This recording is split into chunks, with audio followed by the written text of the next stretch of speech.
është e lidhur dhe me aspektin seksual, apo përveç aktit që ne thamë dhe dhimbjeve, forcon sistemin tonë imunitar, është ndihmues shumë i mirë për problemet e ushqyerjes me gjithë tek nënat.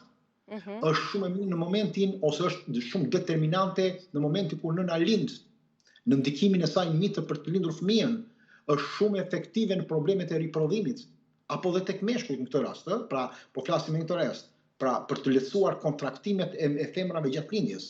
Dhe midis të tjerave, mbështet ushqyerjen me gjithë fëmijës, në qoftë se ju keni vënë që një nën ka mungesë të qumshit të saj, atëherë një nga arsyet kryesore është mungesa oksitocinës. Dhe këtë e kemi në një studim të 2018-s që ushqyerja me gjë tek fëmijët është e bazuar pikërisht te oksitocina, midis të tjerave, pra në aspektin, unë flas dhe fizik, po i përzej gjithë bashkë në këtë rast. Efektet të tjera ne kemi kundër plakjes. Në qoftë se një njeri fillon dhe thinjet më tepër, plaket më tepër dhe më shpejt gjatë kohës kanë nivele të ulta të oksitocinës. Në qoftë se kemi një rritje të obezitetit, patjetër që është oksitocina, nuk mundet do të kemi obezitet qoftë se oksitocina nuk ndërhyn.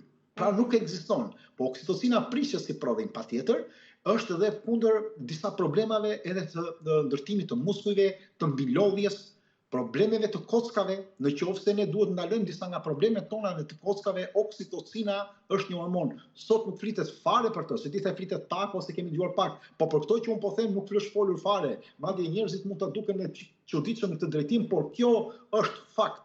Pra oksitocina është sa shumë ndikon te dhimbjet e muskujve, te inflamacionet tona, te kyçet, te problemet e gjirit, problemet e stresit, problemet e obezitetit, problemet e tretjes, problemet e nivelit të presionit të lartë të gjakut, sepse balancon nivelet e kortizolit. Duke balancuar dhe ulur kortizolin, aty patjetër do uli nivelin e stresit, hormonit të stresit që është kryesor, dhe patjetër do uli dhe prodhimin ose problemet me frymarrjen, me problemet me rrafjet e larta të zemrës, me aritmin, me problemet që do ndikojnë deri në anemi, në metabolizmin e gjithë sistemit tonë. Pra, oksitocina është nga elementët kryesor që neve e kemi shumë të neglizhuar dhe pothuajse nuk e kemi të përmendur. Nuk na është kërkuar ndonjëherë ta masim nivelin e oksitocinës ose të flitet për to, se të kuptojmë që kemi nivele të ulta. Atëherë si duhet ta kuptojmë që ka ndonjë test specifik për të apo thjesht sjellje të jashtme? Ne të ulta, ai keni vënë re njerëzit që janë të mërzitur. Shumica popullatës tonë, po të vish në Shqipëri, çfarë thonë të parët?